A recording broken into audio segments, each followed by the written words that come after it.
So now we will discuss about the grounds on which a tenant can be evicted from a building. So under section 20 of the UP urban buildings regulation of letting, rent and eviction in 1972, there are given some grounds on which a tenant can be evicted, okay, from building. So if we think in general sense, then it will be quite easy to compare, because we see that in generally what are the grounds on which a tenant or kirayadar is asked to evict the room. First and very foremost is about the rent, that is kiraya. So if a tenant has not paid rent for several months in spite of several reminders by the landlord, then this is a valid ground on which a landlord can ask tenant to leave. Same thing is given in subclause 1 of section 20. It says that if for not less than 4 months a tenant has not deposited the rent, and after 1 month's notice by the landlord the same thing is repeated, then a landlord can ask the tenant to evict.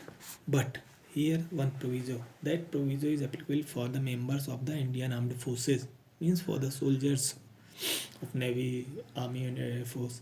For them the word 4 months is substituted by the words 1 year. Means if a armed forces personnel is a tenant, then if he not deposits, if he didn't and does not deposit rent for 1 year, 1 whole year, then after the notice the landlord can ask him to evict. Okay. And now comes the subsection 2. Subsection 2 is also a very natural, means you have been, suppose you are a tenant and you have been given a room to live, but you do some damage to that building, so this is not at all acceptable. The same thing says subsection 2 of section 20. It says that a suit for eviction of a tenant from a building after determination of his tenancy may be initiated on the grounds that the tenant has willfully caused or permitted to be caused the substantial damage to the buildings. Means if a tenant substantially damages the building in which he lives, or in which he has taken his tenant, then the tenancy will be determined and a suit for eviction can be filed by the landlord. Now the subsection 3 of the section 20, this is also very very practical in the sense, because it says that if any material alteration is done by the tenant, means suppose someone is given a room in rent and someone means he start breaking one wall and wants to install one window over there, so this is a material alteration. For that the express consent of the landlord is required. But here if that such consent has not been taken, then this is a valid ground for the landlord to file a suit for the eviction, and the tenancy is determined automatically, because material alteration is not accepted. So subsection 3 says that if the tenant has without the permission in writing of the landlord made or permitted to be made any such construction or structural alteration in the building as is likely to diminish its value or utility or to disfigure it, means then who will consider that it is diminishing the value or the disfiguring the building? Obviously the landlord. Now the subsection 4, use of the premises for a purpose other than that for which he was admitted to the tenancy, means there is a specific purpose for which tenancy is awarded, and the tenant starts doing some other thing which is not acceptable by the landlord, then this is a valid ground. Same thing is here. Suppose tenant tenant uses the tenancy for the purpose other than the purpose for which he was admitted, or which is inconsistent with such use, or has been convicted under any law for the time being offense. This is some peculiarity. Means if a tenant has been convicted for any offense, then this is also becomes a valid ground for determining the tenancy and filing a suit for the eviction. Okay. Now subletting means I have been given a room in rent by my landlord, and I am supposing that I am a lord of this room and I start subletting this. How can a landlord accept this? Same thing is here. Subsection 5 of section 20 says that where the tenant has sublet in contravention of the provisions of section 25, or as the case may be, of the old act, the whole or any part of the building, means subletting is not allowed, and if subletting is done, then this becomes a valid ground for eviction and determining the tenancy. Okay, now that is the most obvious ground which I am going to narrate. See, if I am tenant and I start professing or declaring that you are not my landlord, means if I say that you are to my landlord that you are not my landlord, then see what will be the circumstances. This is the very genuine and natural ground for determining the tenancy.